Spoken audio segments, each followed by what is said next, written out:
So we will start in a minute or two. Uh, just waiting for the people to join.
All right. So I guess the screen is visible.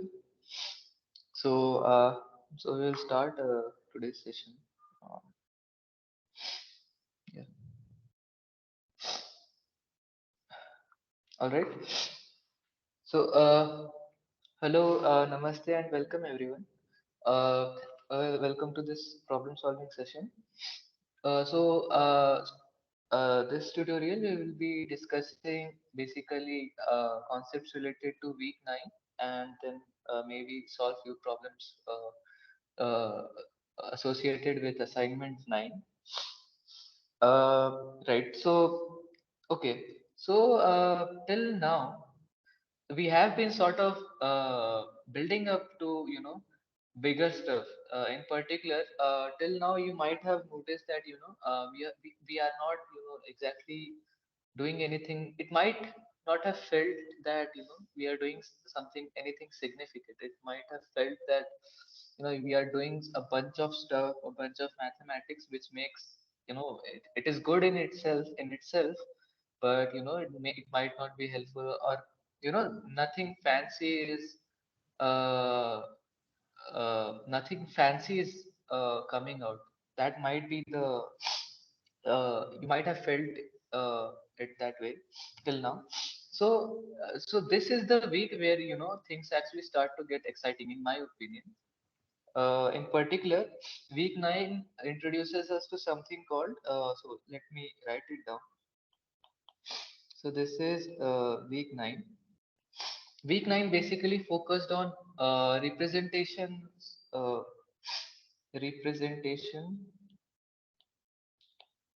learning uh, for words. Right? I mean, this was the basic, the broad idea of associated with week 9. I'm sorry, I am under the weather a bit, so you might, feel some uh, awkward sneezes in between. Anyways, right? So this is the representation learning for words. So what do we mean by this? What we mean is the following, right? So let's say we have been given some word W1, W2, and till WN. Well, I mean, words are something that are actually interpretable to humans. I mean, if I say a word like cat, I mean it makes sense to us humans because we know what a cat is. How our brain works is as follows, right? We see an animal, okay, and someone said that okay, this animal we should call it cat, and our brain has mapped that word cat to this particular animal, right? However, machines haven't learned that. I mean, machines cannot interpret what cat means. We need to make it learn somehow that okay, cat is, cat basically is associated with an animal which looks something like this or something like that, right? Uh, Basic idea, the basic problem is that machines, or as you might have seen till now, all we are working with all we are working with till now is mostly vectors, and we are seeing that we have some input which is in let's say which belongs to some rn and stuff like that. Well, cat is it is something which makes sense to humans, but mathematically speaking, this word doesn't make any sense. So that is the basic problem. So how do we overcome this problem is the main theme of this week has been how do we overcome such problems, right? So there have been several uh, methods that try to answer this question. I will briefly go over all the methods. I won't go into details, but I will try to give some intuition as to why a particular method came into existence, and what was the problem with the previous method and stuff like that. Okay, and then we will move to solving some problems in from a segment line, right? So let's start with something which is very basic, right? So let's say so first of all, there are some terms that we need to define. Well, first term is something called corpus. Corpus is basically list of documents, basically list of documents. What does it mean? So let's say I have 10 sentences and each sentence is a document. So it is up to us what do we define as a document. Okay, I can define a sentence as a document, or maybe I can define a paragraph as a document. A list of such documents is what is called as is what is termed as corpus, right? Another thing that we need to know is perhaps vocabulary. Sorry, vocabulary. What does vocabulary mean? Vocabulary is basically number of unique words in the corpus. Okay, this is what vocabulary means. So this is just something that we need to define, so that we can refer to different stuff while uh, going through each of the methods. By the way, this week 9, it just clicked me that it is very basic to very big stuff that are happening nowadays. For example, you might have heard about GPT, Chat GPT, and GPT-4 and stuff like that. Well, I mean, those models are I won't say very complex, but still, they are big models, and perhaps we have not reached, we have not been taught all those models till now. However, this representation learning of words is definitely a part of that model. Okay, because it so for example, chat gpt and all, they take as input what you write, what you prompt. So you give some prompt to this chat gpt, and it basically answers back, right? However, in the initial stage, to interpret what you have written, it needs to learn some representation of those words. And uh, basically those things are something that you have learned in this week. Okay, moving on. So let's start with some basic methods, right? The first one is what is called uh, so okay, I mean, we can broadly classify the methods to learn such representation into two broad categories, right? Okay, so presentations for words can be broadly classified into two subcategories, two categories. Okay, the first one is counting based,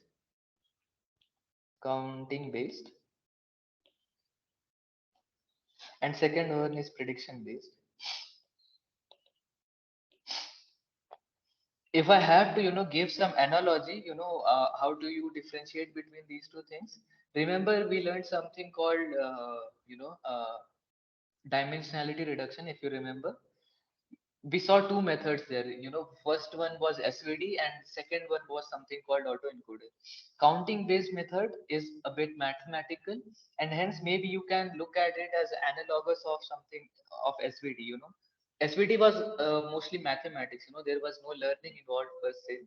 It was mostly mathematics, and we came up with some mathematical framework that can reduce the dimensionality. Similarly, counting based methods to learn representation is something which is statistical, and there is no learning involved per se. However, I mean, I hope you get the idea that there is a mathematical, it is mostly mathematical and no learning is involved, it's mostly mathematics. And prediction based methods, you can maybe draw parallels with autoencoder, where there was not a lot of mathematics involved. Nonetheless, there was learning involved, right? So we said that you should maybe learn the you should maybe learn a lower dimensional representation of an input using autoencoders. Similar to that, prediction based methods are in prediction based methods we learn the representation. Yeah, I hope you can draw the parallels. Okay, if it is not clear, you can always unmute yourself and ask what did I meant exactly. Right, so these are the two broad categories. And I mean, eventually, as it happens that whenever you have two broad categories, there is always a third one, which is kind of hybrid. Okay, so maybe you can can you use can you take advantage of both counting based methods and prediction based methods? So those methods lie in the category of hybrid methods. Okay. Okay, so starting with the basic, the most naive and perhaps the most simple representation learning method is the one hot representations. Okay, one hot representations. Okay, right. So what are so we have learned one hot vectors, right? I mean, if you remember in classification problem, just to take some detour in classification problems, if you remember, how did we represent each class?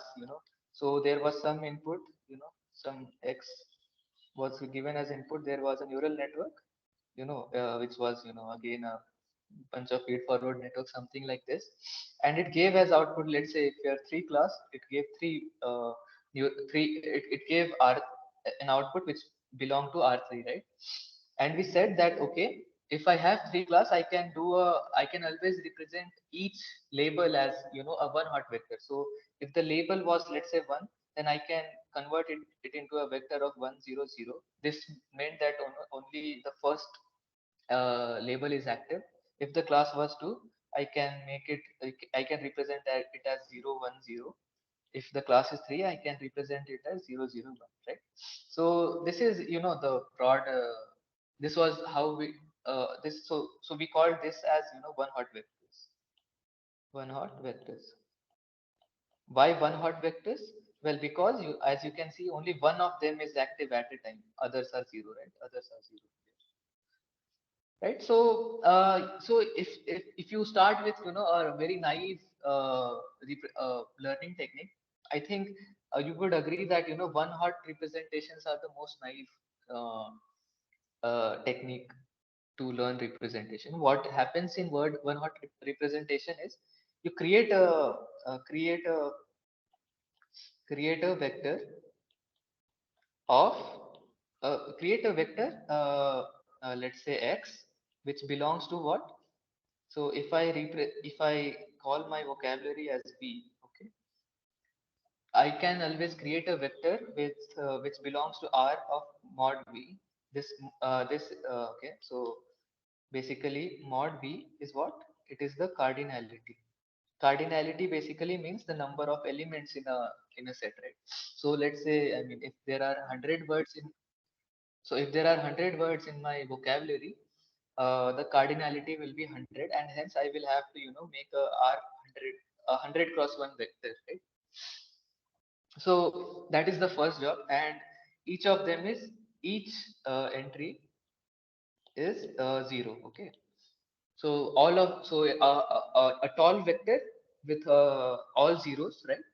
And in the second step, what you do is for uh, word uh, W, let's say W, which is equal to, let's say you have a vocabulary, and let's say ith element of that vocabulary is the word that you want to learn, right? You just say that, okay, you say x of I is 1, right? So it's the most naive thing. Basically, what I'm saying is that, okay, let's create a sentence. Let's say, you know what? Uh, let's say, Neptune is awesome.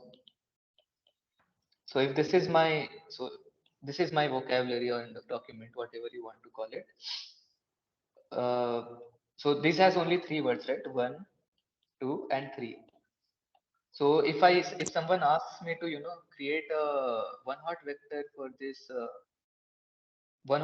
for this vocabulary, what I will do is so Neptel is first word. So I will say that, okay, representation for Neptel is 100. Representation for zero is this second word will be what 010, and representation for awesome will be what 001. Yeah, I mean, so it's a simple example. However, think of I mean, I took a very simple example, just the first thing that came into my mind. But you can see that uh, uh, it's very straightforward, and very simple to actually make this thing, right? So what are the so this is very naive. Why is it naive? There are multiple things that are wrong with this. For example, I mean, if someone so think of it from a human brain perspective, right? I mean, someone says, let's say someone says the word cat, and someone says the word dog, and someone then you hear a third word, which is, let's say, table. I mean, for some reason, if I ask you, okay, I have given you three words: cat, dog, table. Okay, and if I ask you, okay, amongst these three words, which is the odd one out? Okay, I mean, you can always you will surely tell me that, okay, this table is odd one out, because these two are animals, where table has nothing to do with animals, right?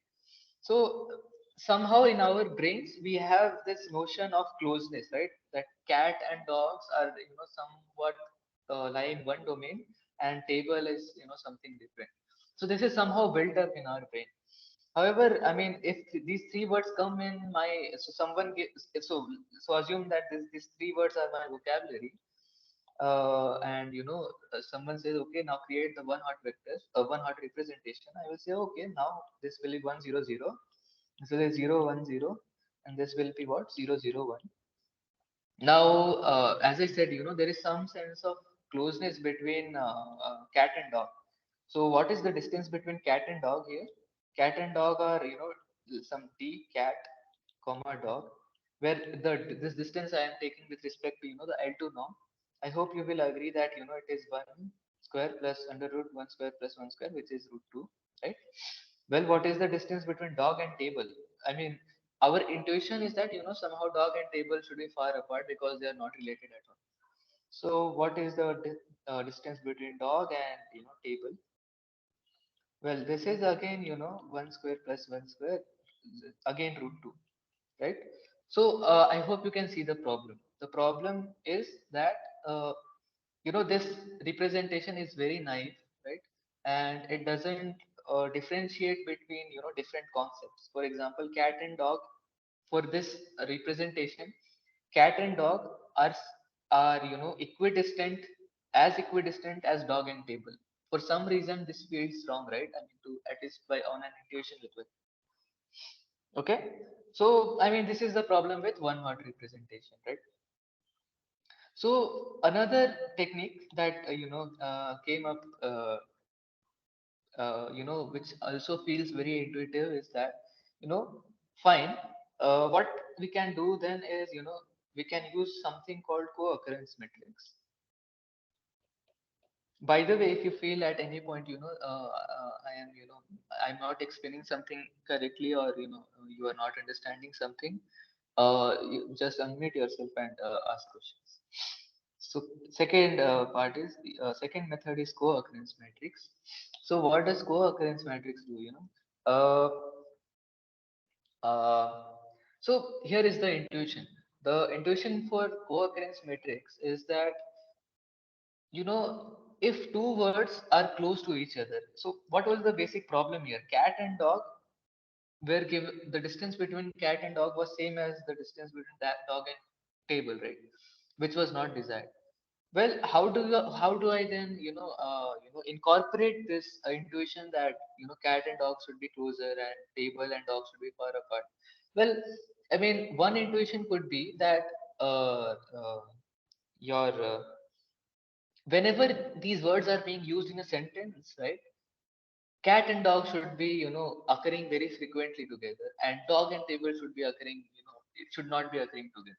That is the broad idea. So if I have to maybe conjure some example, what would I say? uh, so let's say, there are two sentences. I will take a simple example, right? Because I am just taking it on top from top of my head. uh, uh, okay, so Bangalore city has a nice weather. Okay. Okay, this is first sentence, or first document, so to say. And my second thing could be, uh, most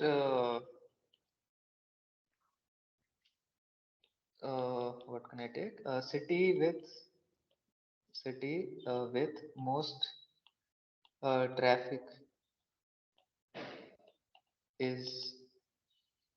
Oh, I think the sentence is not phrased correctly. I can write something like this, right? Bangalore city has uh, a lot of traffic, right? So let's say I have these two, sentences, right? So, so, so one question. I mean, so let's see. Is our intuition correct? Well, does nice and Bangalore have something to do with each other?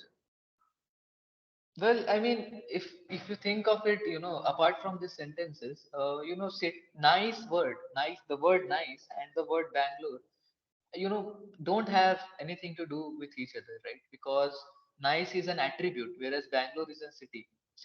I mean, nice is can be allotted to anything, right? However, I mean, I can say nice car, nice something. However, Bangalore is a particular noun, and those things are there. So I hope that you will agree that nice and Bangalore are somehow different things. However, city and Bangalore, right? Are these two connected? Yeah, well, I mean, if I give you these three words, Bangalore, city, and nice, I hope you will see that, agree that, somehow nice feels like a odd one out, right? I mean, it has nothing to do with Bangalore or city. I hope you will agree that Bangalore and city are related because Bangalore is a city. However, nice is an adjective and is not related to any of. So the co-occurrence matrix, the concept of co-occurrence matrix tries to capture exactly this. In particular, we construct a matrix. Okay, how is that matrix constructed? Well, so let's say your matrix is M, and this M matrix is how do we construct it? It's a matrix which lies in cardinality of B cross cardinality of B dimension. What do I mean? It means that it has this many rows, okay, and these many columns, okay. So you can imagine a square matrix, right? So it will be a square matrix. This will be what mod V, and this will also be what mod V, right? This is mod V cross mod V, and each of its elements. So let's say this. So this. So let's say this is I comma jth position. This element denotes the number of times uh, the word wi and word wj, or maybe if we should use this vi, the ith word in the vocabulary and jth word in the vocabulary occur uh, together within a window of let's say some number k. Okay, what do we mean by that? We mean that, okay, let's say for example, let's assume that k is equal to 2. Okay, what does it mean? It means that, at each sentence, so let's say this is Bangalore, right? I will see two words to the right and two words to the left. However, this doesn't have any word to the left, so I only have to look at these two words, city and has. Okay, and I will basically, let's say, my so let's say my vi is Bangalore and vj is let's say city, right? How many times the word Bangalore and city have occurred together within a window of two? Well, let's count it. So this is the first occurrence of Bangalore, and city occurs just after it. So this is the first occurrence of these two, right? Similarly, this is again Bangalore has occurred here, and cities has occurred again just after this word. So this is your second occurrence of these two pairs. So I will say that, okay, in my matrix M, I comma jth entry will be what? It will be 2, because I have seen that, in my vocabulary, in my corpus, Bangalore and city have occurred twice together within a window of k. Well, what will Bangalore and, so let's say, my let's say some IJK, let's say lth entry is some nice. Okay, so what will be M of I comma L, where I is the entry for Bangalore, index for Bangalore, and L is the entry for nice, right? So how many times have they occurred? So let's see. Bangalore is here. I have to see two places to its right because my k is equal to 2. Well, you can see that nice doesn't occur in this time in this window, right? So for this reason, there is no occurrence of nice. Again, let's see. Again, here is a word Bangalore. I cannot see any nice word, the word nice in the window of two again to the right. So again, I will say, I haven't observed any occurrence of I and L together within a window of two. So this entry will be 0. So I hope, this actually captures our intuition, right? That Bangalore and city are, should have some more weight in some sense. And this Bangalore and Nice, they are bit far away from each other. So I hope I am able to convey my intuition, what I'm trying to explain here, right? So co-occurrence matrix is exactly that. Okay. Okay. Now, however, again, whenever there is a method, there will be some issue with it, right? So, what is the issue with this? Uh, so to say, uh, sorry, sorry. So, what is the problem with co-occurrence matrix? Well, let's see. So the first thing that I told you was, the dimension of this matrix is cardinality of V cross cardinality of V, right? So, I mean, this was a very simple example that I gave here. This example was, very simple. However, in real life, this cardinality of V could be of order of 10 raised to 6, something like that. You have millions of words in your vocabulary. So in that case, your matrix M will belong to some R 10 raised to 6 cross 10 raised to 6, right? So how many elements will be here? It will be 10 raised to 12, right? So you can see that it's too much, like it's very large, very large. And since your computer and your machines have some limited memory, this is not desirable because means working with such a big matrix, and then doing matrix multiplication. I hope you know that matrix plus multiplication in general takes is of the order of O of n square. The best you can do, I think it's no, I think you can reduce this exponent by a bit, but this is the general O n square is the computational complexity. So I hope you can see that this is too much to for a computer to handle, which is not desired. Another problem with such models is that so basically what is the issue here? This grows this grows basically with your cardinality of the right. I mean, as this cardinality increases, your this thing will be your matrix will increase. Another problem is that it is very sparse, right? What does sparse mean? Well, sparse means that it's very empty. Why do why are we saying that it's empty? Well, I mean you can see, right? So let's say in this particular row, let us see, right? Only if you are choosing k equal to 2, right? I hope you will agree that there will be only two words that will be occurring. I mean, it, sparsity basically means that there will be a lot of zeros here. At few places, you will have some word like 2 or some number like 0. 0.5 or something like that, right? Something like this. However, I mean mostly it's 0, right? So so sparsity is another issue. Like, I mean, though you have such a long vector, okay, such a long row, but only few of them are non-zero and rest of them are zero. This is again another issue. You are in some sense wasting your memory, right? So it's like I am using this much memory. However, only few of this uh, memory is actually useful to me,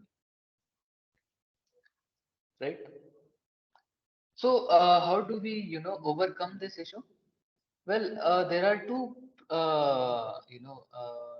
so so so I hope this is where things that we learned earlier come into picture, right?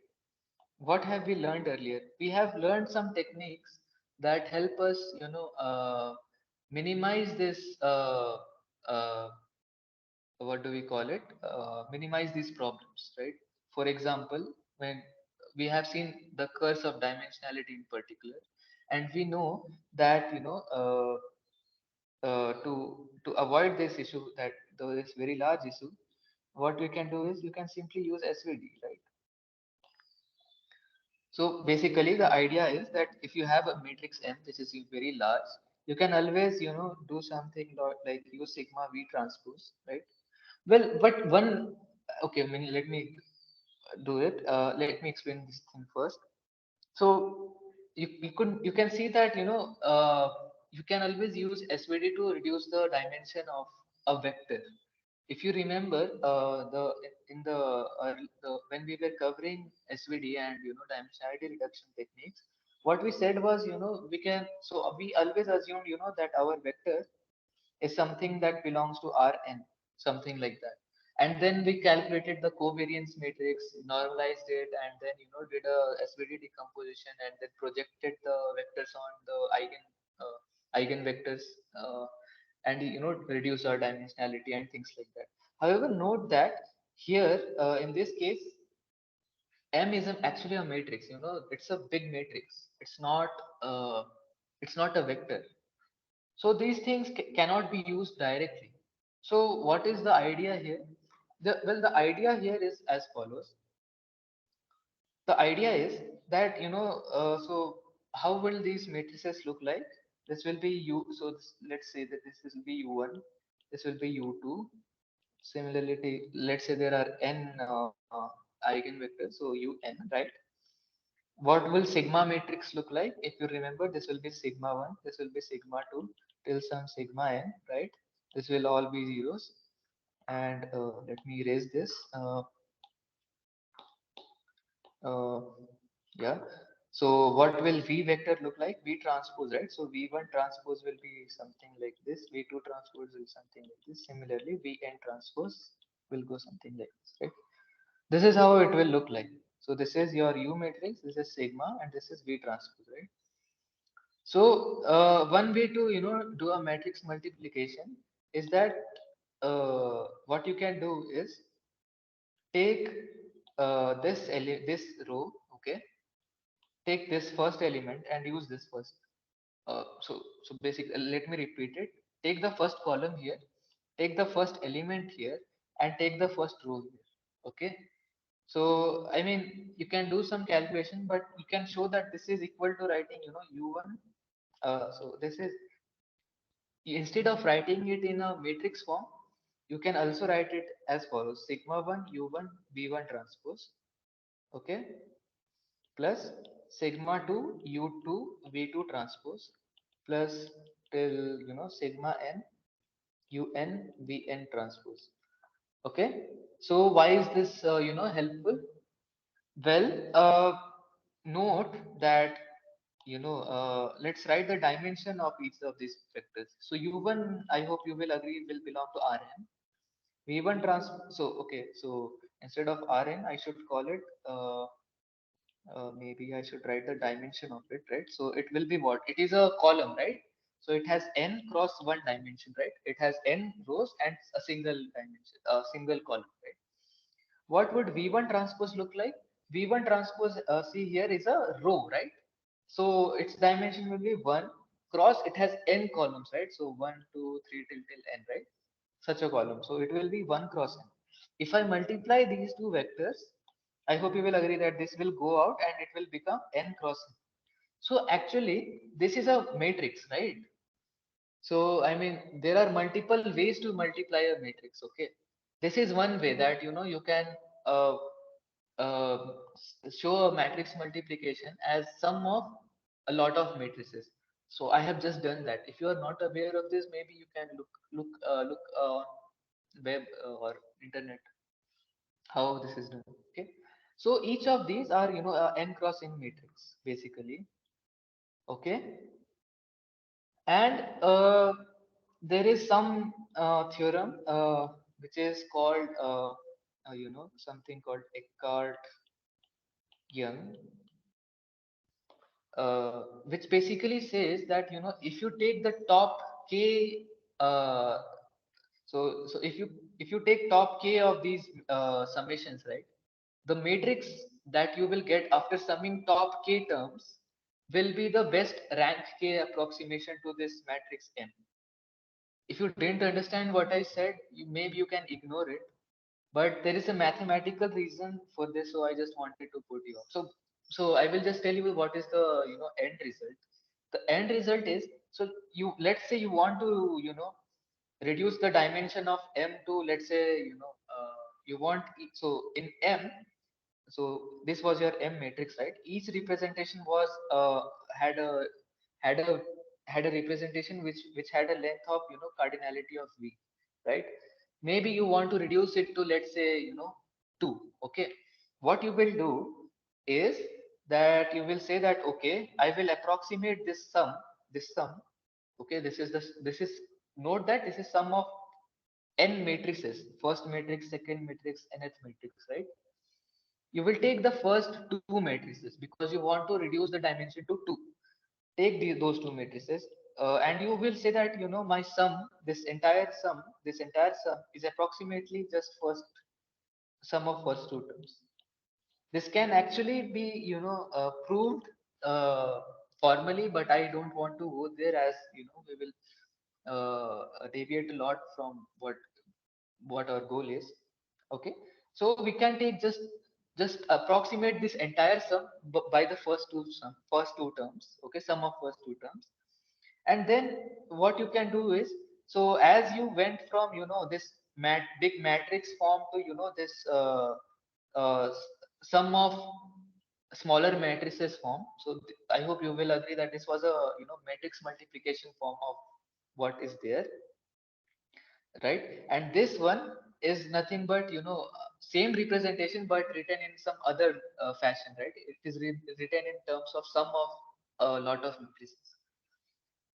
So if you can go from here to here, you can also go from here to here, right? I mean, these two way of writing a matrix are interconvertible.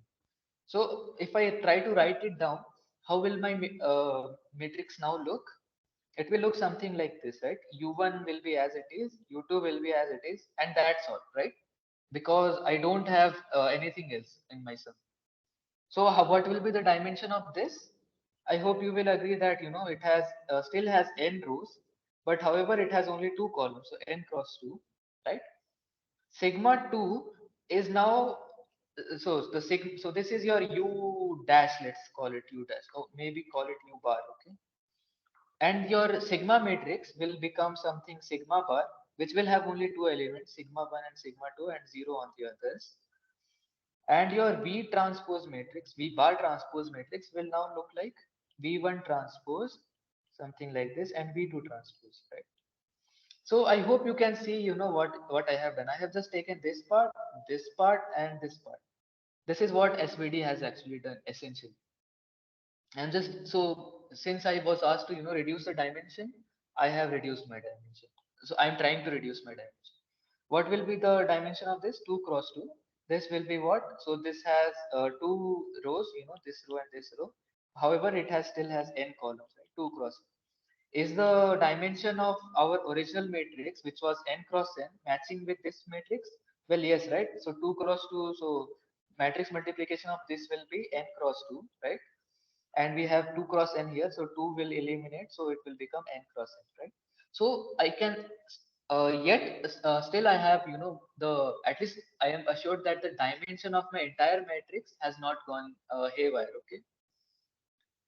So well, now you will ask that, okay, earlier I had this matrix M, which was n cross n. Now I have decomposed, I have approximated it by u sigma, u bar, sigma bar, v bar transpose. This also has, this entire matrix still has a dimension of n cross n. So what the hell I have, improved upon, because my dimension has not reduced till now. So the idea is that, for to reduce the dimension of each word, if you remember in terms of, during SVD, what we did was we projected things on, eigenvectors. An analogous thing here is to basically take the representation of each word, representation of each word. What you do is take the first two matrices, just take the u bar and sigma bar, okay? What will be the dimension of this matrix? I hope you will agree that this is n cross 2, this is 2 cross 2, and it will become n cross 2, right? So this is a matrix which has n rows, okay, but it only has two columns, right? One column, two column. So if I want to get the representation of, let's say, wi, so the word wi, or maybe I shouldn't use wi, let's call it ith term in the vocabulary, vi.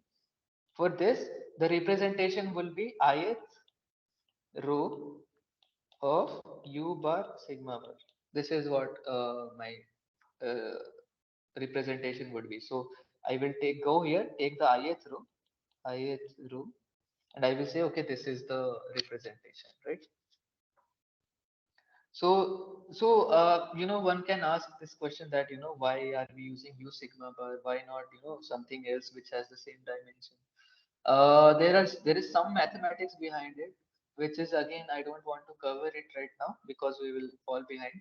So I will just leave it up to you to look it up and things like that, right? So this is broadly, SVD based decomposition. What is there in the lecture? Apart from that, another thing to note is that, this co-occurrence matrix can, you can, instead of actually using this thing, right? This thing, you can actually also put some probabilities here. I hope you have seen the lectures, and something called PMI. So instead of this, what can be used? I will just note it here. PMI matrix can also be used. What is PMI? PMI is point wise mutual information. Mutual information. So let's say, I mean, if I have a matrix M, I want to calculate the I comma jth element of it. I can just use log of P of j given I by P of I, some formula like this. This should give you the, and how we model this probability is again by counting some words and things like that. You can have a look on the look. You can see the lectures or the slides. It is mentioned there, but that is not the big picture. The big picture is this SVD thing that we just described. Okay, all right. So these were the, as I told earlier, right? So there are two broad categories. The methods that I just told you are basically the counting based methods. We are somehow relying on the countings of, you know, how many times the two words are occurring together, things like that. So this is basically the counting based methods, right? Similarly, I mean, not similarly. Also, I hope you can see why I said that it is analogous to SVD, because it is a mathematical technique to come up with representations, right? Uh, Having said that, we can also learn the representations. So then, uh, so learning based, let's come to this part, second part. What is it? Uh, Learning uh, based representations. By the way, again repeating that if you don't understand something, just ask, okay? Because these are essential things. Uh, uh, you know, because you know the world nowadays expects you to somehow know all these things. So if you have any doubt, just ask it, okay? Right. So learning based representation, again, the idea is that we don't want to mathematically do anything. Okay, the broad idea is as simple as that. What we want to do is, I want to, so just like in autoencoders, what we did was, we came up with a clever technique to learn the representations automatically. And that is exactly what we want to do here as well, right? So what does learning based methods do is, basically use deep learning to learn the representations, right? This is the broad idea. So let's have a look at some of its example, right? So, right. So the first example is continuous continuous bag of words bag of words, or what it is, or it is also called C bow. Okay. Uh, what is the idea in continuous bag of words? So the broad idea is the following, right? So let's say I have again this corpus, right? That we wrote here. Let me just copy it. Right? Something like this. Okay, just paste it. All right. So this is my word. Okay. The idea here in continuous bag of words is that what I will do is, I mean, so when this idea is also very, maybe if you go, some advanced deep learning, there is something called contrastive learning. The idea that you will see here is very similar to, the idea that people do in contrastive learning or self-supervised learning in general. So for me it's like, I have learned all those things first, and then I'm seeing all these things. So for me it's like, the origination of big ideas are always coming from something which is very simple, which is what we are being taught. So the idea of continuous bag of words is as follows: that what we do is, what we will do is, okay, I will take a, let's say I will take some sentence and I will give, let's say some context as input. Okay, so Bangalore city has a, okay, this is the context. Okay, this is the context, and the idea is to, make the create a model that that has to predict the next word, which is nice. This is the word that we want to predict. So imagine a neural network or what, a deep learning model, which takes as input these four words, okay, and spits as output the word nice. If I train a model like that, it makes sense. The model can only do this if it has learned the underlying semantics of such a word. Okay, I mean, if a model has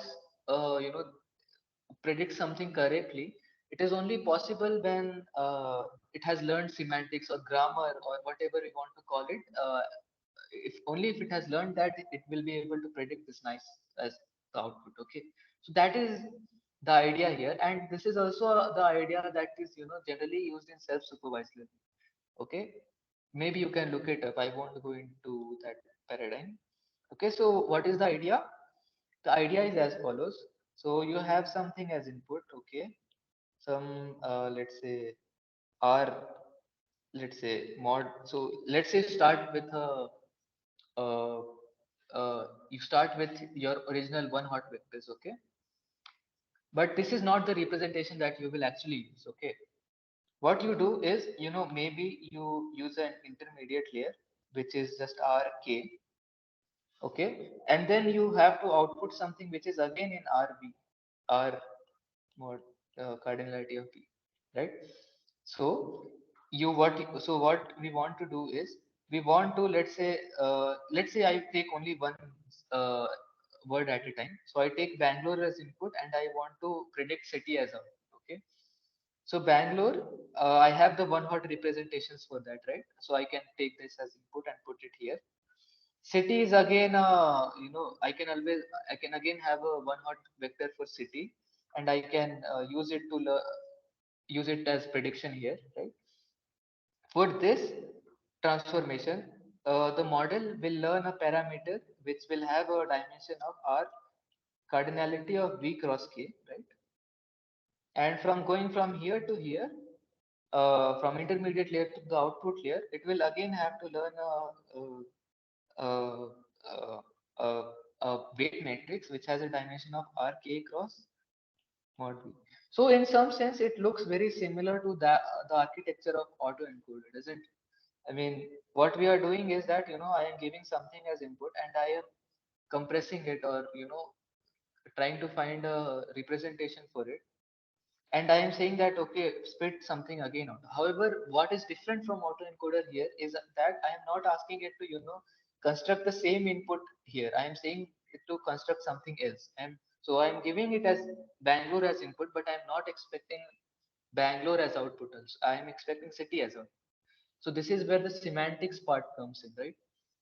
So though the architecture is very similar to that of an autoencoder, where you have an input layer, intermediate layer, and an output layer, uh, the task that we are trying to achieve here is different. Okay, so in autoencoders, the task was of reconstruction, right?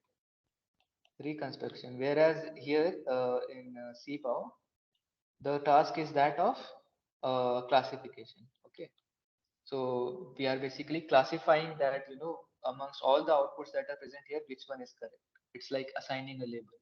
Okay, so this is how continuous bag of word works. Okay, right? Right. Okay, right. So this was continuous bag of words, right? Second one is what is called skip gram model. Skip gram model.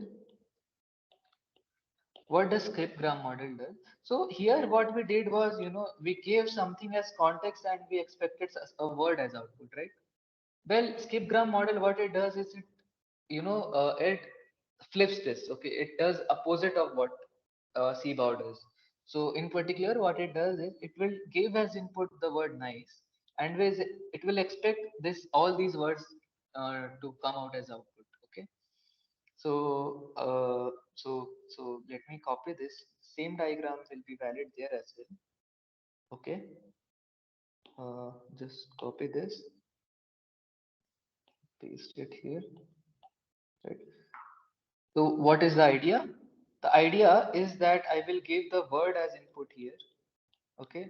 And what I expect is the context vectors to be outputted here.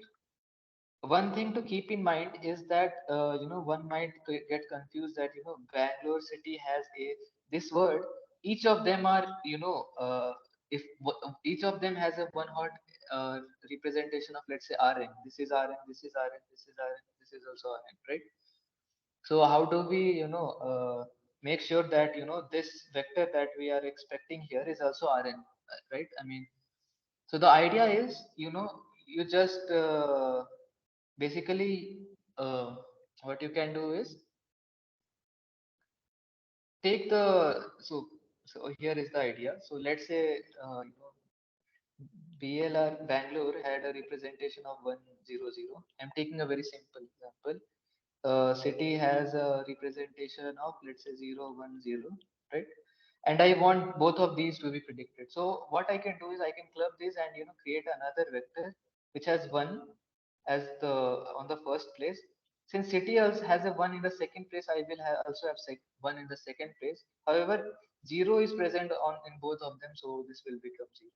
So this is how you can create another vector, one hot vector, which only has ones and zeros, but it's not that only one of them is active. Multiple, more than one of them, or multiple.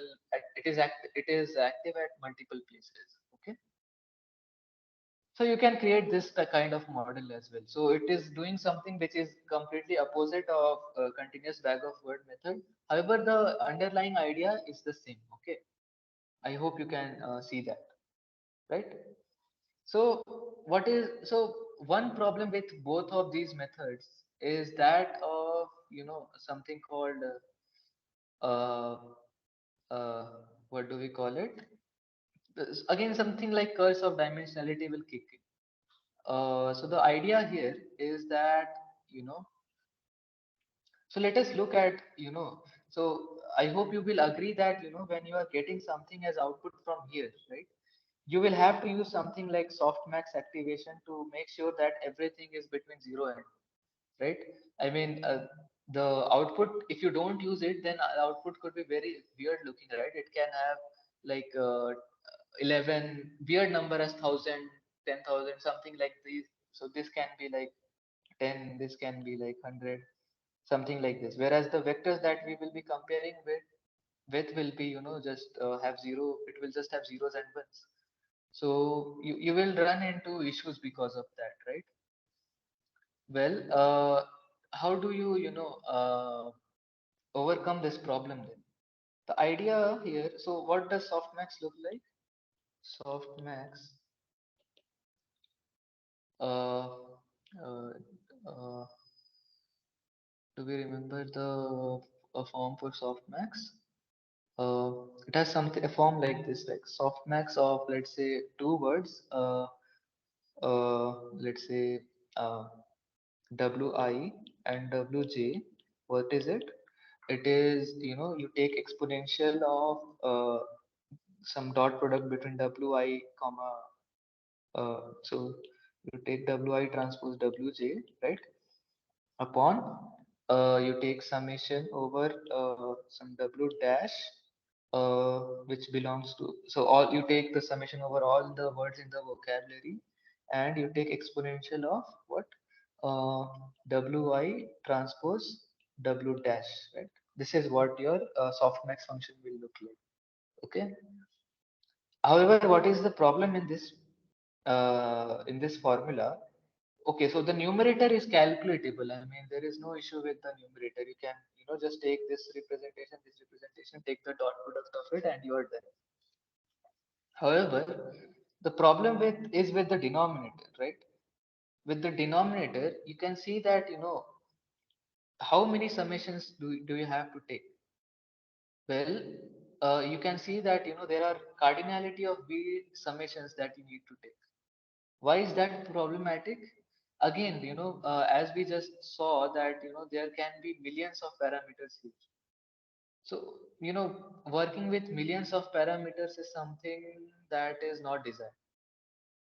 Why is it not desired?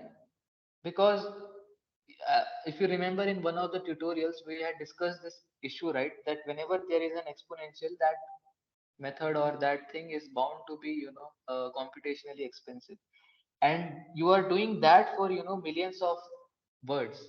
So this becomes, very so this let me just write it down. This term is computationally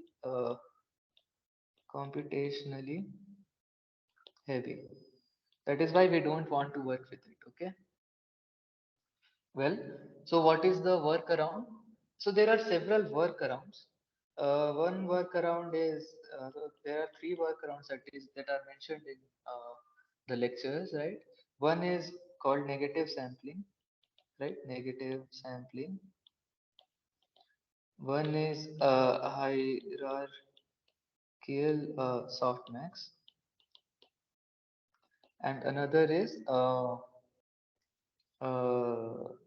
what is it called? Contrastive estimation. Okay. So here is the idea, right? The idea basically, so let us see one of them one by one, right? So what is contrastive estimation? Contrastive estimation, I will just write it down like this. What does estimation mean? The idea here is that, you basically want to you basically model probabilities basically. Okay, what is it? What probabilities? So let's say you have a network which looks something like this, right? So you have two vectors wi, and you have another representation, it's a wj. Okay, you takes their representations, all right. You pass it through some network. Okay, and pass it through the sigmoid function, and you get something as output. So that output can be interpreted as p of z, given wi comma wj, right? This is, you can interpret it like this, right? I mean, this output will be a some number that will belong to, 0 comma 1, and you can assume, you can interpret it as a probability. That is not an issue, right? So what will it look like? So probability of z given wi comma wj, what will it look like? It will be sigmoid of the dot product of these two things, right? Wi transpose wj, right? And what is the sigmoid function? We have seen it several times by now. 1 plus e raised to minus wi transpose wj. This is what it will be, right? So what you can do is that you can sample, uh, so take out some wi's and wj's, right, which belong to the set where wj and wi, uh, uh, are, what do I want to say? So they are contextually related. Okay, contextually related. So what do I mean by this? What I mean is that, we know that nice. So let's say Bangalore and city are, contextually related. Why are they related? Because they occur together and things like that. However, Bangalore and something like, off here are not related, right? So what I'm saying is that take this Bangalore word and, sample some word from its context. So let's say I assume that, three words to its right and three words to its left are contextual. Okay, so I can sample any one word. So let's say has and Bangalore can be sampled, city and Bangalore can be sampled, things like that. I am saying that sample all those words and, create this, create such a set. Okay. Similarly, you can create wi comma wj bar such that, this belongs to set wj bar comma wi are not contextually related. Okay, what do I mean by this? Because we know that, Bangalore is not related to, let's say, off, which is here. It is not related to lot, so it's here. I mean, these are like negative pairs, right? Because they are not related to each other. So sample those, right? What, so using this model, using this model that we have here, what you can see is that you can pass wi wj and get a probability. You call probability of these pairs as p of z equal, okay, sorry, p of z equal to 1 given wi comma wj. Call the probabilities of such pairs as p of z equal to 0 given wi comma wj, right? These two things will come. And what you want is, you want to you want to maximize this, right? Maximize this, right? Because you want these probabilities to increase, right? At the same time, you also want to maximize this as well, right? I mean, maximize this as well. So what does maximizing this means? That if you have a negative pair, you want the probability of them being zero to be increased. Okay. In other words, you want to decrease this p of z equal to 1 given wi comma wj bar. You want to minimize this, right? So the minimizing this is equivalent to maximizing this, right? I mean, both of them are like that. So what you can say then do is, well, I will learn a word embedding, right? So you can solve the following problem, following optimization problem. Maximize what product of p of z equal to 1 given wi comma wj, right? And product of p of z equal to 0 given wi comma wj bar, right? So this is like probability of positive pairs being together, and this is like probability of negative pairs being together, right? You can do this, right? That is not an issue. And if you do some simplification, what it will become is, it is equivalent to maximizing. So use the softmax and things like that. This will become basically log of 1 over 1 plus e raised to minus wi transpose wj plus a summation of this, of course, summation over wj, and a summation of wj bar log of 1 over 1 plus e raised to wi transpose wj. This can be obtained by this time. I hope you are comfortable with such mathematics. You should be able to go from here to here easily, right? So this is the basic idea, right? Okay, you can learn word embeddings using by optimizing uh, such a method. By the way, this is not contrastive estimation.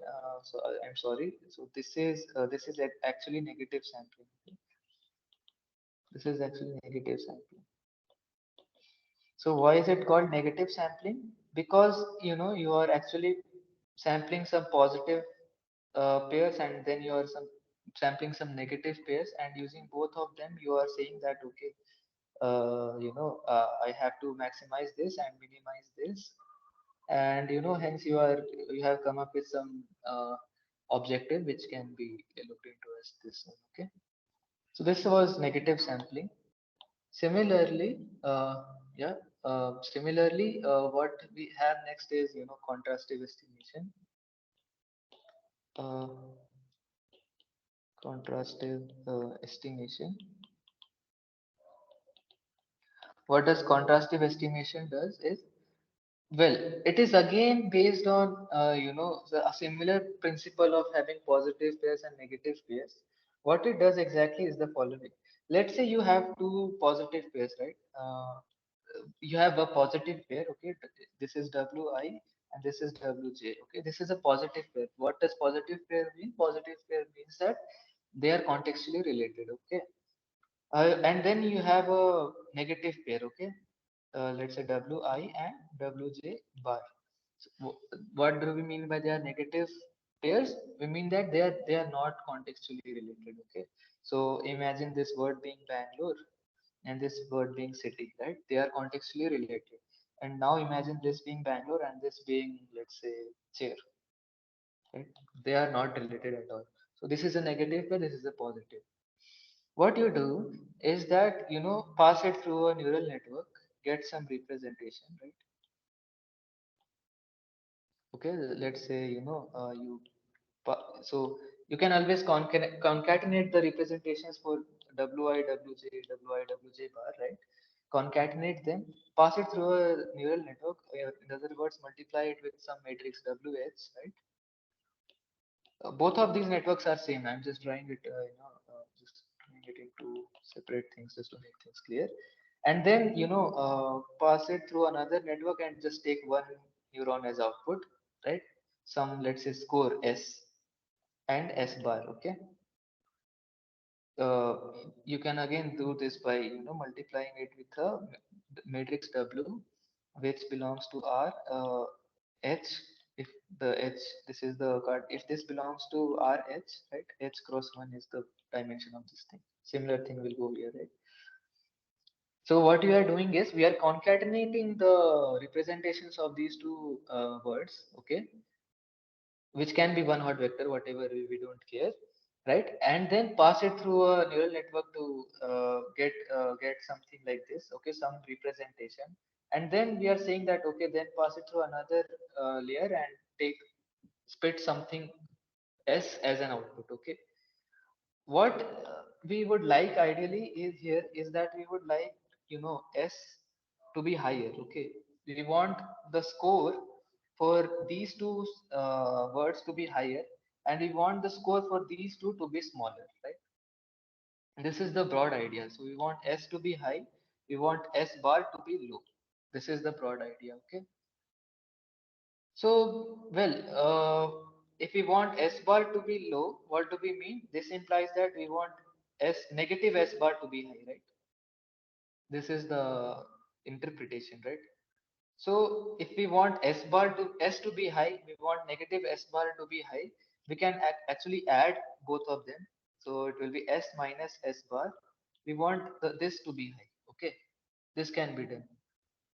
And to make sure that you don't get any trivial example, you can also say that I don't want s bar should be maybe uh,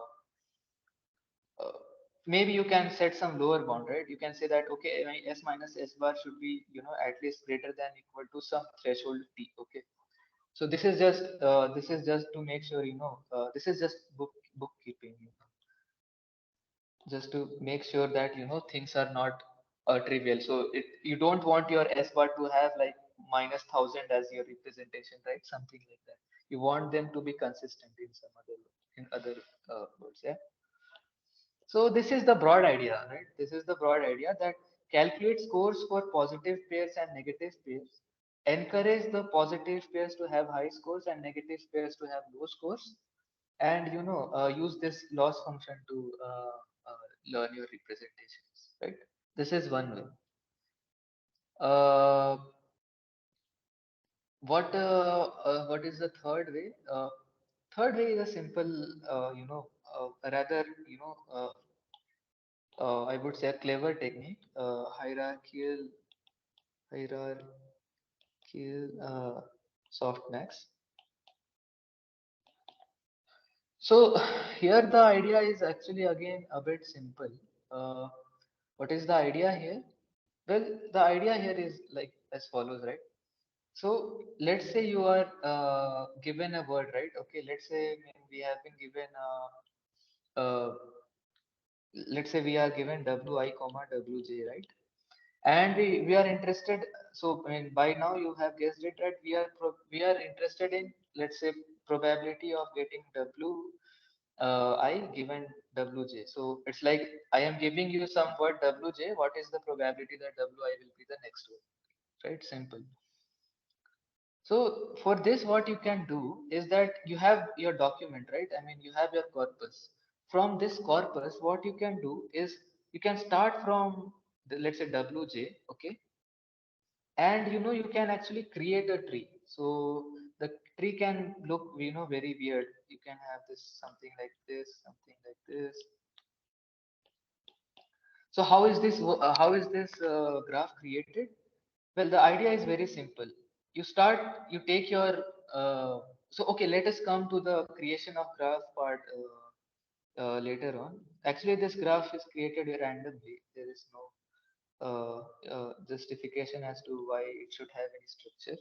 So you start from, let's say, WJ. So you can think of maybe this WJ is, let's say, your word Bangalore, right? So maybe your next word is city, right? So you, let's say you go here. This node represents some other word, let's say WK, right? And this is what? This is your this represents city. So you go from here to here. So you connect these two edges, okay? Now the next word is, let's say, has, right? It again go here, right? It it is, let's say, WL, which is has. So basically you are walking on a graph, right? You are starting from this Bangalore, going to city, Bangalore city. You are going to has, right? Let's say then the next word is let's say, this word is A, and then you have a further graph which is uh, something like nice, right? Something like this. So let's say you wanted to calculate the probability of let's say nice given Bangalore, right? Something like this. So the idea is you transverse on this graph, right? You basically go here, here, and here. So I hope you can see that there is a path in this graph that connects Bangalore and the word nice. Okay. All right.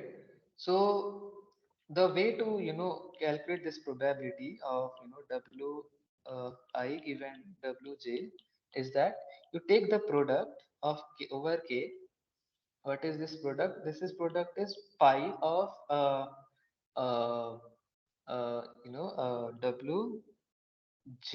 WK given what, given WJ, something like this. So what is the idea? The idea is that uh, let's say here is the broad idea. The broad idea is, let's say you are on this node. Pi of WK given this thing is like at when you are here, what is the probability that you will go to this node, and what is the probability of going on to this node, right? I mean, I hope you will agree that whatever this word here is, I mean, what? How do I explain it? Let me try again. When once you are here, let's say this another word is W. Let's say N. This word is what say table, right? If city and are related to each other, then most of the times from this node you should go on to this node, right? However, if city and table are not related, there is less chance that from this node you will go on to this node, right? So pi of this city is basically defined as what is the probability of taking uh, taking taking a left left branch. That is what this probability here is basically. So whenever you are at a particular node, what is the probability that you will take a left turn and not a right turn, right? That is basically what this pi denotes. Okay, there is some question. Is it a binary? No, so no, it's not a binary graph. It need not be a binary graph. It can, so, I mean, this graph you can create randomly. There is no need to, follow some particular, any particular rule. It need not be binary. It can be anything. Okay. So that's your answer. Need not be binary, as you say, right? So, having said this, what is our situation right now? The situation is that, so basically, what we are saying is that if we want to calculate the similarity between Bangalore and Nice, well, go transverse this graph. At each graph, what is the probability that it will take a left turn? What is the probability of take a right turn? And eventually, if you follow this path, if each of these probabilities is high, let's say this probability was high, so this will be a big number. Let's say from here to here, this is a high probability edge, right? Then the product of the probability here and the probability here both are large. So hence the multiplication that we are doing here will also be large. And hence Bangalore and city will have a high probability, right? That is the broad idea. Okay. So this is what we call as hierarchical softness. Uh, I don't know if I was able to clear it, explain it clearly or not, but I tried my best. Yeah, if it is not clear, maybe you can ask specifically what is not clear and I can explain it. Okay. Anyway, uh, okay, so moving forward, let's see. What is the next thing that we want to see? The next thing that we want to see is that, okay, I think it's enough. So,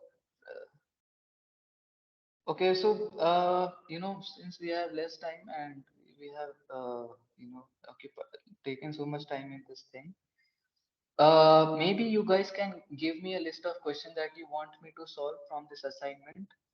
Uh, I think the assignment was very easy, difficult to understand concepts. Can you tell me which concepts are difficult to understand? Maybe you can unmute yourself and tell, because there are a lot of concepts involved. Maybe you can just unmute yourself and tell me, and I will try to explain it if I can. Uh, Deepak, would you like to unmute yourself? Maybe because I mean it will become interactive as well. So whatever.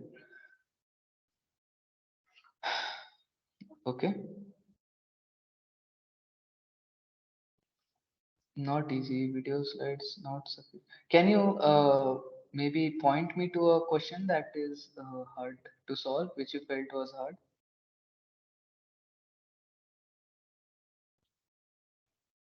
Question 4, 5. Not able to unmute. Maybe I can unmute. I cannot unmute you.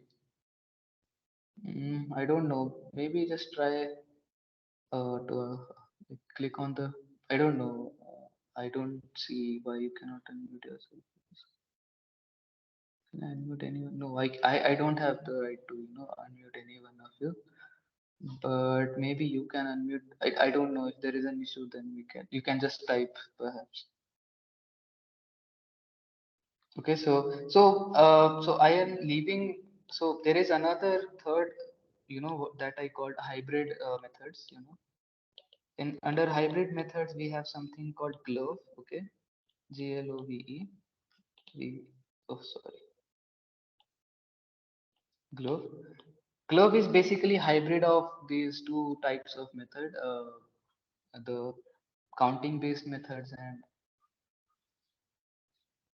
okay. Okay, so these questions 4, 5, 8, 9. Okay, so what I will do is I will explain globe when it comes in the question. Otherwise, I will solve the questions. Okay, I think that's okay, right? So 4, 5, 8, 9. All right. Let's see each of them one by one. So what is the fourth question? We are to build a vocabulary. Oh, this question. Yeah, I had seen this question. Actually, This is actually related to information theory. So basically, you have been given a corpus, right? This big. There are some four statements. Yeah, yeah. The options are actually correct. I will tell you. Actually, I also think.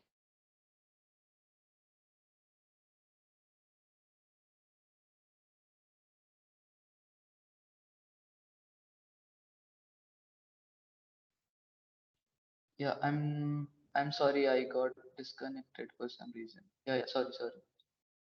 Am I audible now? Uh, yeah. I'm sorry. I somehow for a minute I got disconnected. So I was saying that for this fourth question, I also feel that this question should not have been there because it is not discussed in the lectures. However, I will tell you the idea. However, I will tell you the idea, right? Excuse So me, we, just with respect to what you just said, it gets very, anyways, overwhelming with so many videos and then not being able to answer questions. Like sometimes it's not possible to see so many videos, so end up just seeing the slides or maybe referring to other material. And I think I mentioned this earlier also. And the Yeah. level of questions are very high. I mean, we are not IIT students, right? So we don't have that level.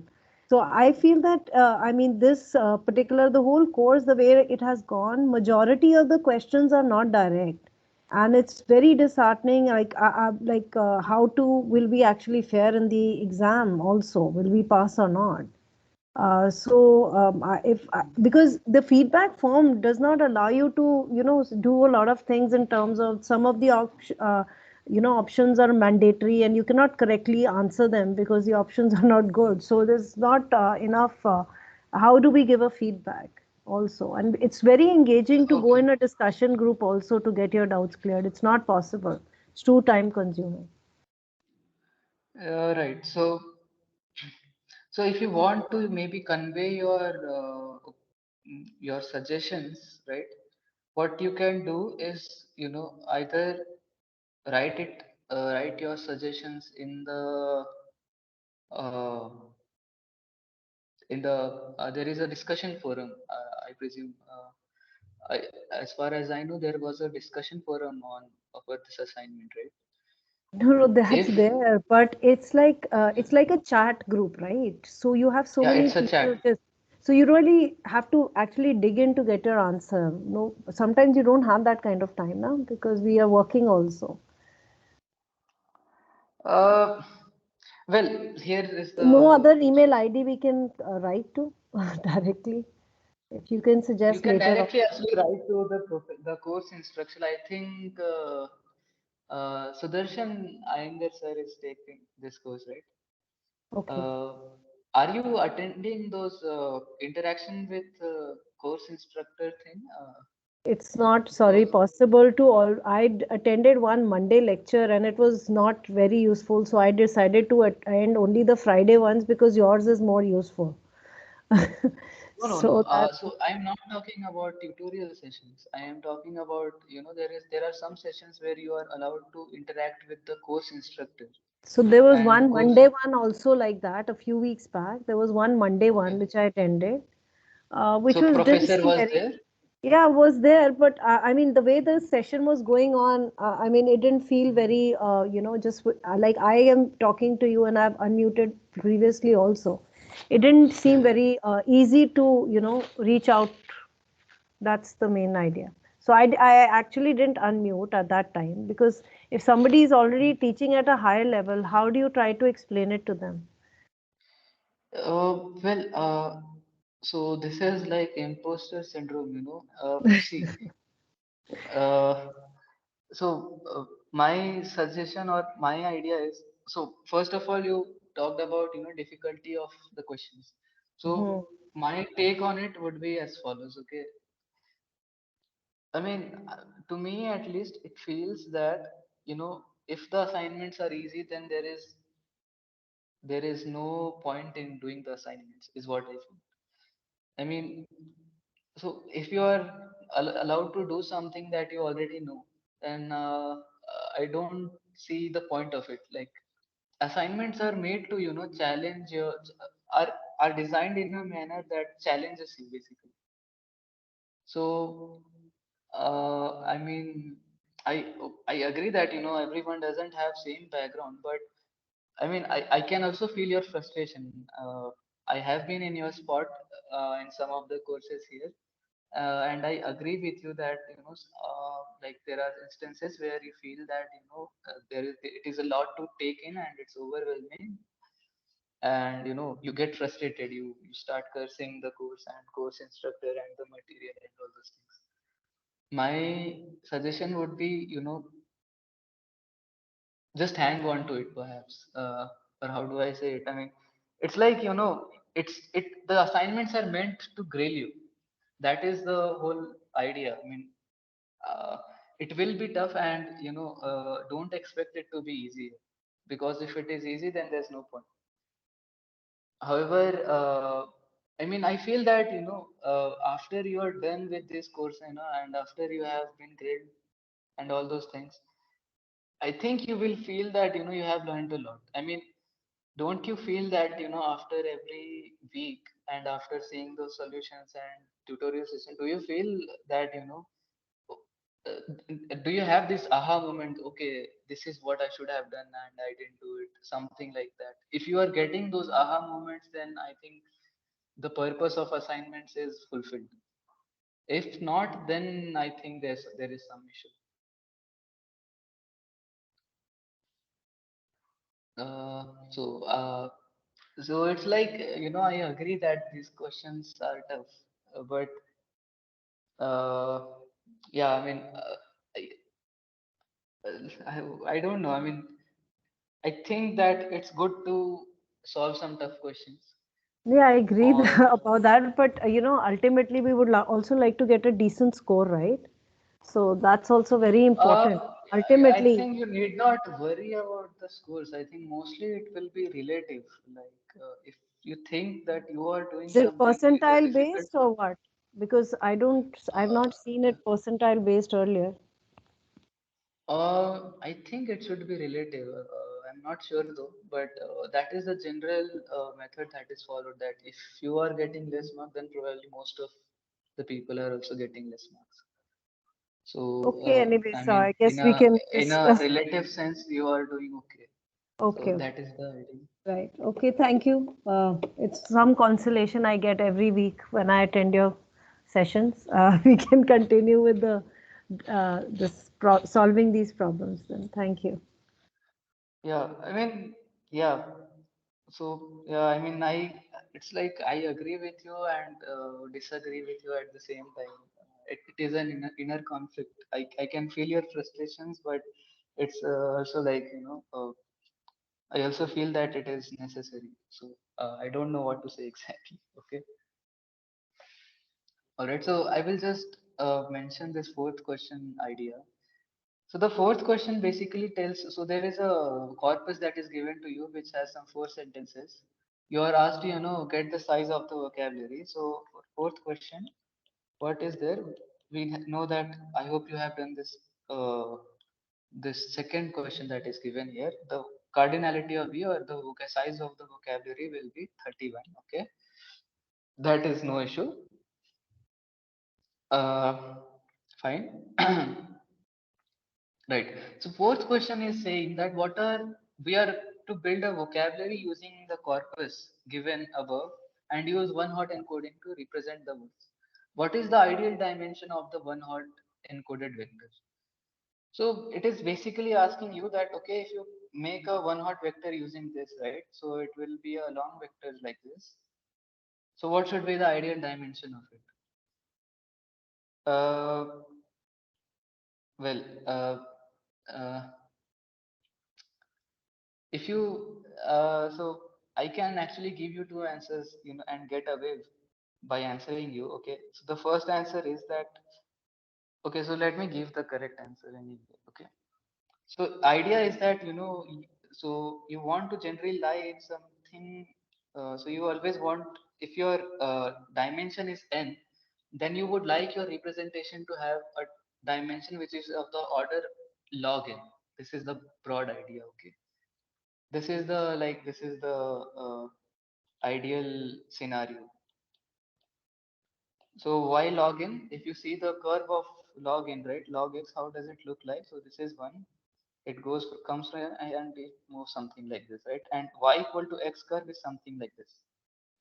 So you can see that, it doesn't. So your function doesn't scale lean. So for a particular n, if the original, if you go by, let's say, your this technique, right? Using exactly one hot vector, of the dimension of cardinality of V, which is 31, it will have something like 31. Whereas if you go by this log formula, it will be what? Log of 31.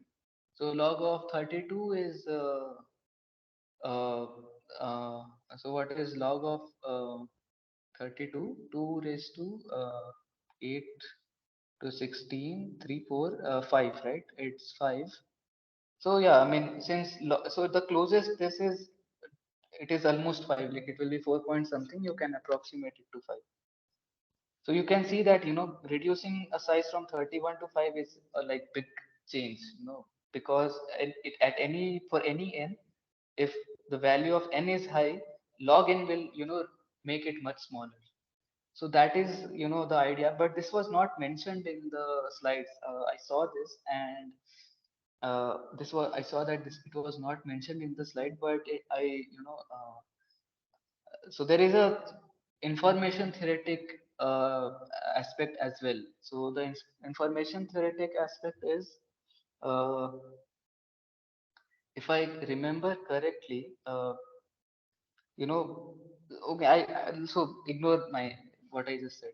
I don't want to go there because that will be something which is very, data compression and all those things will come in, but maybe you can use this as a fact. But I agree that this question perhaps should not be there, because it involved something which was not in class. But if you look in on internet and google something, maybe you could find it, but I'm not sure. Yeah, but so Yeah, yeah, if it has to be done this way, so like 2 to the power of 5 is 32. So yeah, maybe that is, yeah, you can relate it to that. right. So, I mean, maybe you can, maybe you can just take my word for it that this is how it should be done. Everyone wants to go in some logarithmic complexity because it is much cheaper than the linear scale. Okay, that is the only reason. Okay, so coming to fifth question. What is the fifth question? After doing SVD of a co-occurrence matrix, so this was M, you do some U sigma V transpose, right? We find that the entry Mij has the highest value in the ith row, where M is the low rank representation of the co-occurrence matrix. So you calculated some M bar, right? As we discussed, by using some U bar and sigma bar, right? And this was again a n cross n matrix, right? So it is again a n cross n matrix, but it has a lower rank. What is rank and all those things you can go and check, uh, uh, from your linear algebra course maybe, right? So this is a matrix, and it is saying that it has the highest value mi. So okay, so let's say this is the ith row. Okay, ith row, and it is saying that at the jth position, so this is I comma jth position, it has the highest value. Okay, where m is low rank. Okay, fine. So we have to choose the correct statement. Okay, so what is the first statement? So the first statement says, it says that j occurs many times in the k span window of I. Well, is this a correct statement? Well, remember what the co-occurrence matrix initially was. The co-occurrence matrix was just saying that, okay, this is the ith word, wi, and I am basically saying how many times each of the other words, occur relative to in a k-span window of this word. So if this particular element, I comma jth element has a high value, it means that in the original matrix, right, in the mth matrix also it should be high. Why it should be high? As I said, this using this SVD, the property of this SVD allows you to make this leap of faith that, even in the original matrix, this element would be very high. There is a one-to-one correspondence between these two. So this statement is correct. Okay. So maybe you can let me know what was the issue when you were solving this question so that I can maybe explain it a bit more. I can clear your doubt more clearly. The second option says that the word J and word I have high cosine similarity. Well, this is also correct, right? This is also correct. I mean, if the two words are closer to are occurring a lot of times in a case span window, right? That means that those two words must have some similarity in them. And if this element has a high value, then uh, these two elements must also have a high cosine similarity, right? So this is also a correct statement. So why C is not true? So C, what is the C option? C option is saying that Mij is not equal to J comma I. Well, so let's see. Okay, let me give you an example, right? So I will again Bangalore city has a nice weather. Okay, something like this. So if I see, let's start from Bangalore, okay, and let's say my K is 2. What will be the K span of this word? It will be city has, right? These two words. Okay, city occurs. So I hope you will agree that M of Bangalore and city will be 1 because city is occurring once. You will also agree that M of Bangalore, comma has will be 1, right? Okay. So now let us see. I will again write the statement. Bangalore city has a nice weather. Okay. Now let us see what will be the if I start from let's say has, what will be the case span of this case span window of this word. So I will go two times here, two words here and two words here, right? Okay. Now what I can see is that M of has and Bangalore, what is it? This is equal to 1 because Bangalore has occurred once. M of has comma city is also equal to 1. M of has comma a is also equal to 1. M of has comma nice is also equal to 1. Now let us see what is happening here.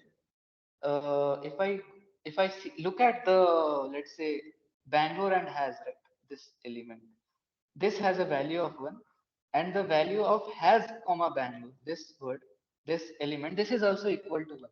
So by construction these two have to be equal. Why? Because if a word is in a case span of the other word, so if J is in the case span of I, that also means that I is in case span of J.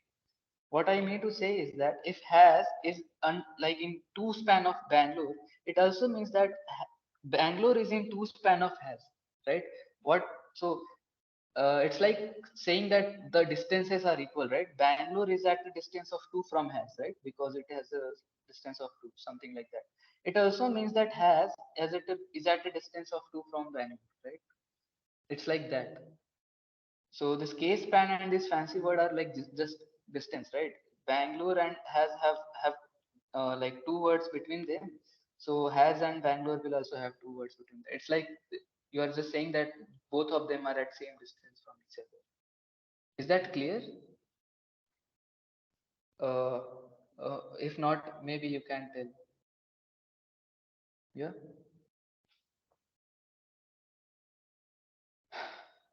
Okay. 8 and 9.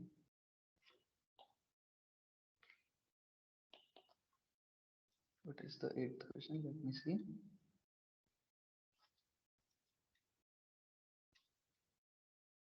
If it was not clear, then you can ask. Okay. I mean, that is the whole point of this session. That if anything is not clear, you can just The ask D questions. part is also not true in question number 5. So, Yeah. because this is we have made it M as the low rank representation, so we have removed the stop words. That's why I and J are not stop words. So INJ, so it's like so yeah. So the idea is that stop words do occur frequently to each other, frequently with each other. Okay, I mean that is the characteristics of stop words. Like stop words generally occur together a lot.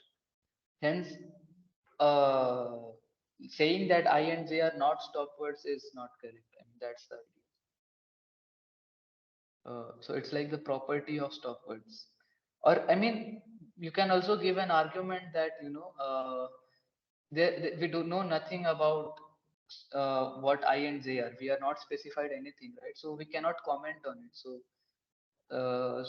if you are saying something that it might not be true, so that is why it's false. So, are you getting my point?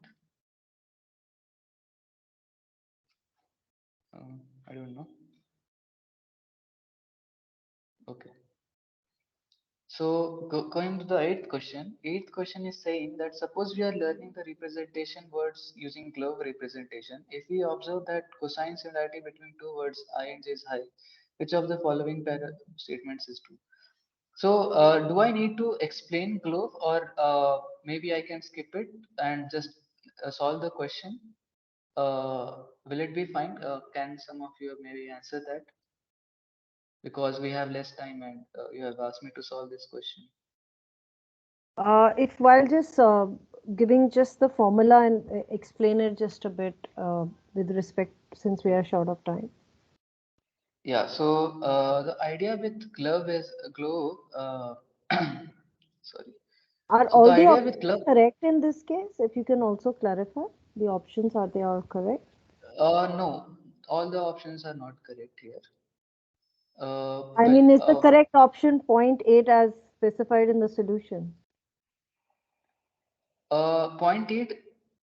Let me answer the question. Okay, so what happens in club is that you try to club the two categories of these methods, and the idea is that let's say you have a co-occurrence matrix, right?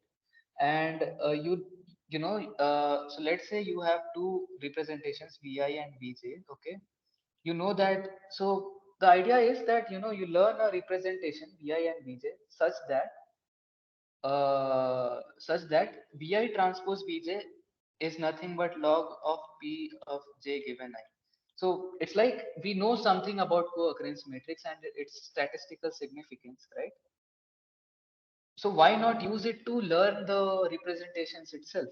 So let's say you want to learn Vi trans. So Vi and Vj are representation, and you want to learn them, and you're saying that it is nothing but this thing. Okay.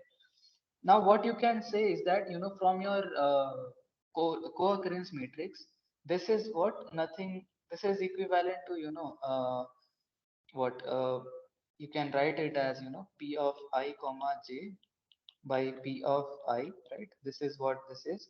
So this will become what log of p of I comma j, right?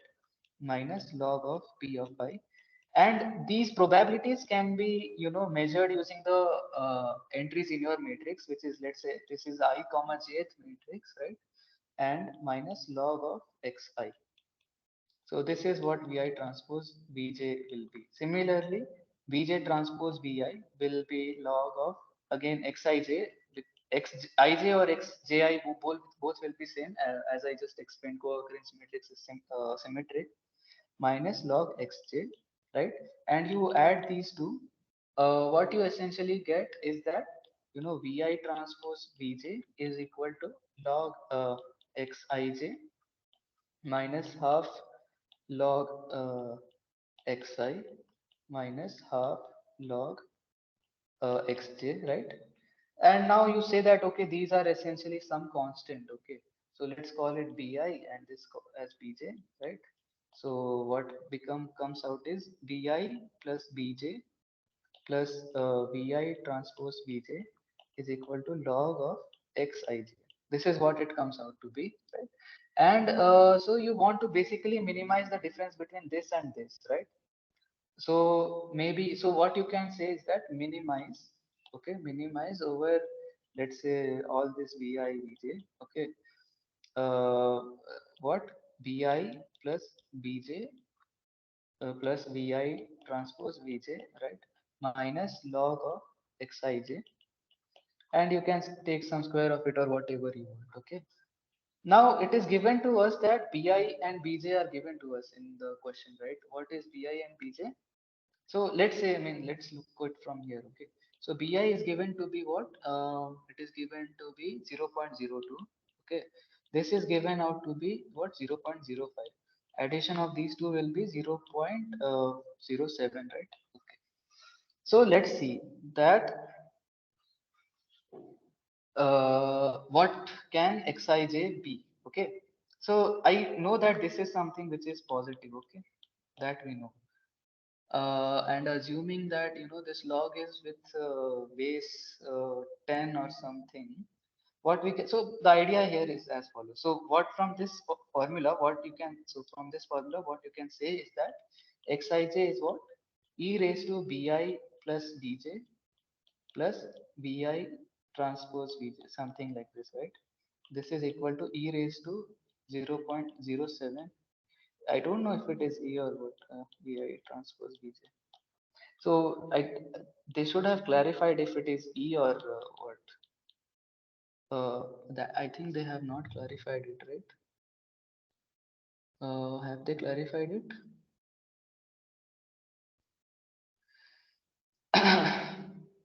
So I think the log might be with respect to uh, e or some. It is either e or it is 10. I don't know. They have not mentioned it. But anyway, if you calculate this, right? So you will see that okay, you will see that xij is equal to some, let's assume 10, okay, 10 raised to 0.07 into 10 raised to some positive quantity, let's say plus c, okay. Now if you, so if this thing is always going to be greater than or okay, just a second, okay. I'm just seeing this thing. Yeah. So, what will this quantity be? Let me use my calculator and just calculate it. Okay. So we are asking. Just a second. All right. I'm doing this on calculator because I don't know what this will be. Okay. So we are saying 10 raised to what? 0.07. So this is given to us as 1.17 something. Okay. Into some constant. So we know that Vi transpose Vj is like probability, right? It will be between 0 and 1, right? So it will be some constant, let's say some capital C, right? Something like this. So it will have a form something like this. Now we know that so we know that I comma j are the cosine similarity between these two things are is very high. This is given to us. Oh, we are given this. Okay, sorry. So so let's say I will just write it Vi transpose Vj. Okay. So this thing that this thing that I said is some C. Let me write it right like this one. So it is given to us that Vi transpose Vj is much greater than zero. I mean, this is what it is given to us, right? It is given in the question itself. It is very high. So what does that mean? It means that 10 raised to Vi transpose Vj also should be much greater than 10 raised to 0, which is equal to 1. Something like this, right? I hope you will agree with me.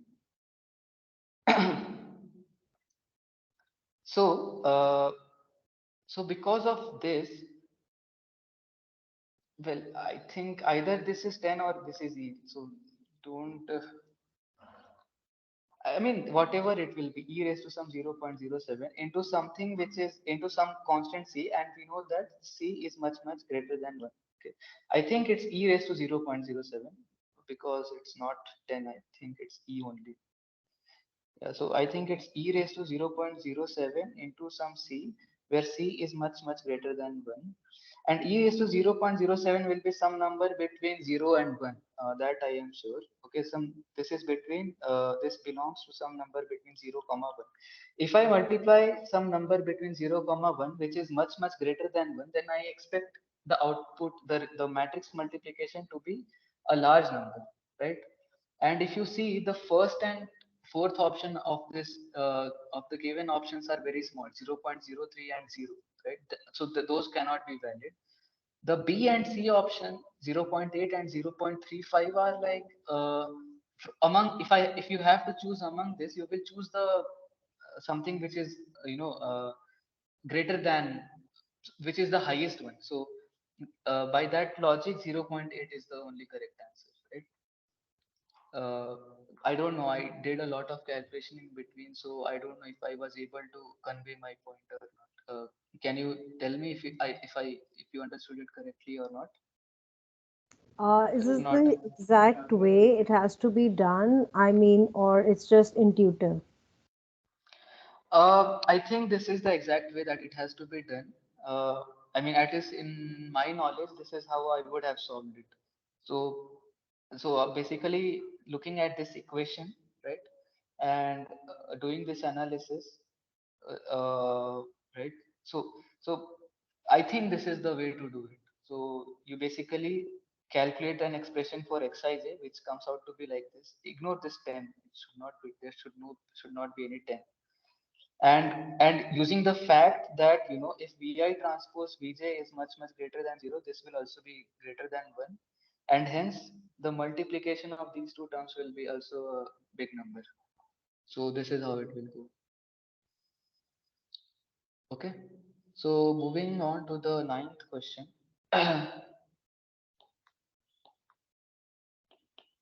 Ninth question, you have been asked to state which of the following statements is true. The first first option is SVD with tuned hyperparameters. So the first option, SVD with tuned hyperparameters gives better result than predict-based methods on analogy tasks. So this is a fact and it is true. And I think it was also mentioned in the lecture slides. So this is a true statement. I think, I mean, it's just a fact, so you need to remember it. Okay, I mean, there is no mathematics that goes behind it. What is the B option? The B option is SVD and word to vec have different underlying principles and hence give diverse answers to the same problem.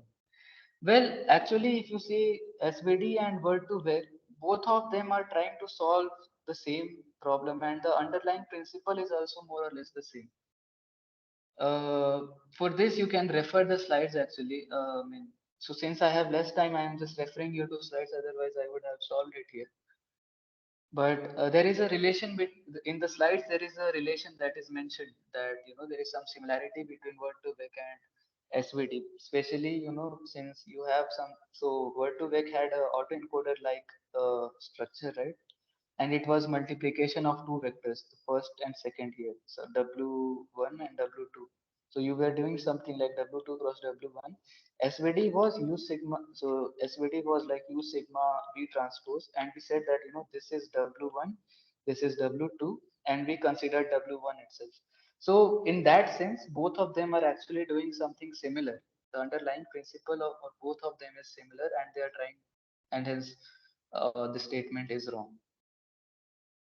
So the third option, what is the third option? Third option is predict-based methods like word to vec are more computationally efficient than SVD. Yeah, so this is, so word to vec, the original word to vec method, right? Which had this big summation on its. So if you remember, we had something like some term here and summation of e raised to some term here. And SVD, what you have to do is you have to do u is equal to u sigma v transpose.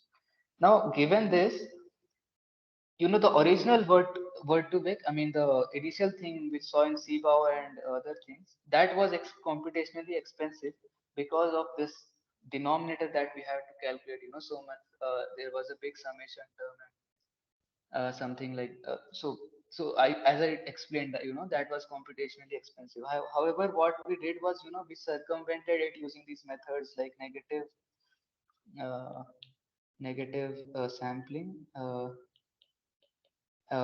two other methods, hierarchical sampling and contrastive estimation. So because of these two methods, this becomes, computationally less expensive. However, if you see here, m is of dimension not v cross norm v, right? So this is like a big matrix. To calculate these eigenvectors, so if you look at it, you calculating this u sigma v transpose, you have to calculate the eigenvectors of x m transpose, right? Now think of it, right? If this is like so let's say you have 10 raised to 6, uh, uh, so this is 10 raised to 6 cross 10 raised to 6, okay? So this is what your dimension will be. So m has a dimension of 10 raised to 6 cross 10 raised to 6. M transpose will also have a dimension of 10 raised to 6 cross 10 raised to 6. So you have to multiply such big matrices to to calculate your eigenvectors. And you don't have to just multiply it. There are iterative schemes to calculate these eigenvectors. You have to calculate this matrix multiplication multiple times. And as I told you that matrix multiplication is of the order of O of n square, right? So because of this, SVD becomes, very computationally expensive. That is the reason, because of which, SVD is actually very computationally expensive, right? And word to vec, so this is very highly expensive, and this is not so much expensive, right? So this statement is correct. So A and C are the correct statement for this question. So think we are out of time, but yeah, I think today's lecture didn't go well because of, I think I took a lot of time. Also, I think I was not able to explain some concepts properly. Uh, but maybe if there is some doubt, or if there are some comments, you can give me, or otherwise, we will end this meeting. Yeah.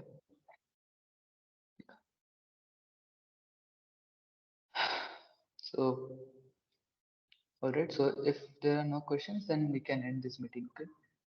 So Thanks so I'm much, Piyush. ending. Yeah. Okay. Thanks. Okay. Bye. Have a nice evening. Good Yeah, night. good night. Thank you.